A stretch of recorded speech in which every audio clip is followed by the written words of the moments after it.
Hello everyone! Pineapple Hoovian here with the final Time Lord Victorious audio play by Big Finish, Echoes of Extinction, featuring the 8th and the 10th Doctor as a multi-Doctor story, sort of. I say multi-Doctor story of sorts, since the 8th and 10th Doctors never actually meet here. It's sort of more like the 8th Doctor having his own adventure, and the 10th Doctor continuing it, popping in with a little bit of overlap. Another strange thing about this story is the sheer amount of Doctor Who alumni playing characters. Of course, we have Paul McGann and David Tennant as the Doctors, who do fantastically as always, but the antagonist, the Network, is played by Bern Gorman, also known for playing Owen Harper in Torchwood. Then, as soldiers, we have Arthur Darvill, or Rory Williams, and Mina Anwar, who played an extra in Smile, but also more notably as Rani Chandra's mother, Geeta. Additionally, Jasmine, the girl the Network is infatuated with, Catherine Drysdale, played Bliss. What about Bliss? Where is she? I said you really don't want to know. Additionally, as the audio alumni are Paul Clayton, who played a major role in Big Finish's Torchwood continuation, and the Doctor Who impression king himself, Jacob Dudman, who has played many extras, but also has appeared as not only Doctors 10, 11, but also as 12 in Big Finish plays. During the 8th Doctor half of the story, he arrives on a space station, trying to reach the Braxiatel collection, which was first mentioned in the 4th Doctor story, City of Death, if I remember correctly. And if you don't know who Braxiatel is, he is another Time Lord, and the Doctor's brother.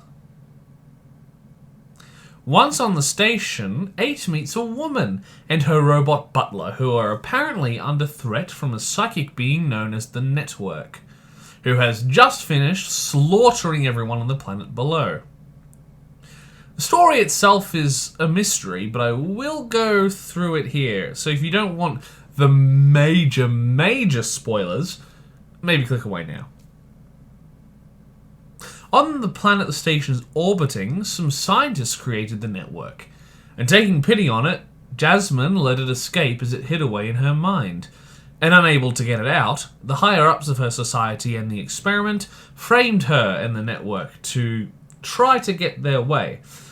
And after being blamed for this crime for so long, the Network fulfilled how others perceived it, since it's made of psychic energy.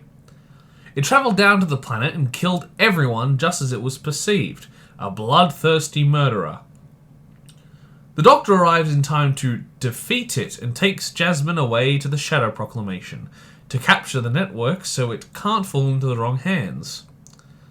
I find the Network and its story very interesting, and the performance and writing really boost that sentiment. Also, her butler, or in reality her jailkeeper, as the space station is a sort of a tiny prison for her, is a great comedic levity to the drama. Next on the 10th Doctor's side, he is alone after the Time Lord Victorious debacle, and arrives on a ship of soldiers attempting to capture the Network before the 8th Doctor comes back to grab it.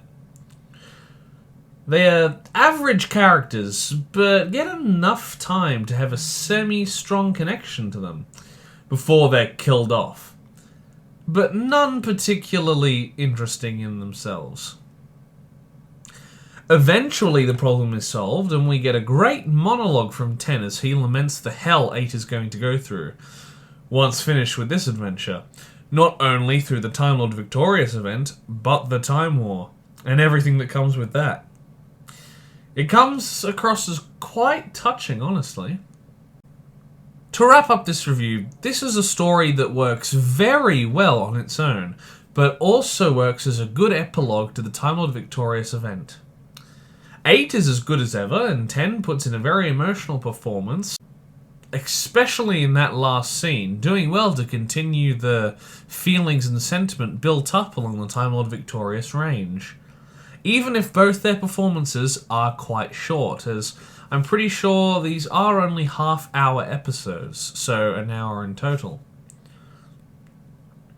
The network is also not only a great idea for a villain, but thanks to the performance of Burn Gorman, it's also a great execution of this character.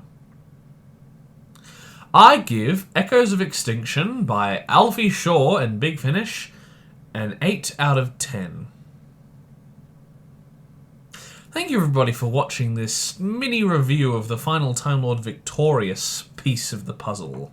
Please leave a like on the video if you liked it, comment down below if you wish, and consider subscribing to this or my main channel if you like the type of content I make, or you just like me in general. And if you do subscribe, remember to hit the notification bell so you're told every single time I upload something. Once again, thank you for watching, and I will see you in the next video. Bye!